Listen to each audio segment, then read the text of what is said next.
Good afternoon, everybody. My name is Delana Whitfield, and today I will be discussing with you African American studies tied in with the 1951 film we discussed this week, An American in Paris. There's so many connections that you can make with this amazing film that's written through the flowers, numeric figures, and the romance that you see in the beginning. This gives you a sense of love. The first thing that prompted in my mind was a feeling of love, passion, and trying to make a relationship work. That's kind of what the first thing I felt in a woman in between two men. And the first African American film that crossed my mind was what I mentioned in our first Zoom class, the movie Love Jones, where Nia Long, the main character, is fighting between two men. Now, that's just my personal connection with it. But dating it back to the original time, there's been a series of events that have transpired in African American history. To give you a little history on African American history and how they have transpired through the time of the 50s with the film An American in Paris, if African Americans were involved in films during the original, the early 20th century, and the roles that we were able to play during this time. Starting directly with a movie that has a degrading overtone in it is Birth of a Nation by D.W. Griffith.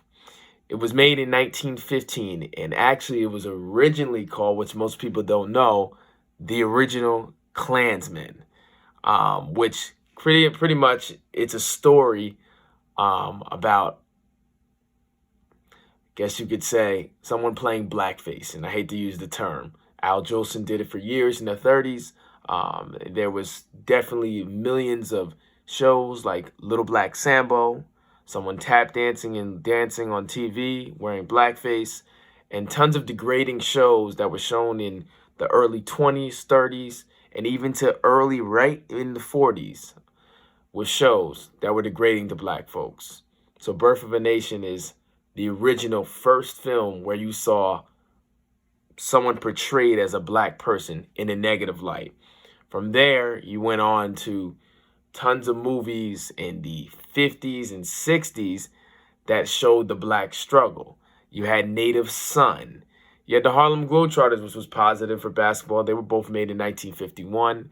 Then you had the original actors, which I like to call the Black Pack. The original actors that kind of paved the way for others. You had Harry Belafonte, you had Dorothy Dandridge, you had Lena Horne, Sidney Poitier, Cicely Tyson, my personal favorite, Paul Robeson, theatrical, graduated from Columbia Law School, and I can go on for days about him. Ruby Dee and Ossie Davis, they paved the way for people like Denzel Washington, Morgan Freeman, Angela Bassett, Halle Berry, Viola Davis, Chadwick Boseman, Michael B. Jordan, Nia Long, Regina Hall, and tons of others in this modern generation. But the original Black Pack for the 40s, 50s, and 60s kind of paved the way with movies like Sounder with Cicely Tyson and tons of other dramatic films that showed a different side of the struggle. The Raisin in the Sun with Sidney Poitier. Those films are cult classics. Also, through this time and time of the struggle, there were tons of films that were made that showed history. And with that being said,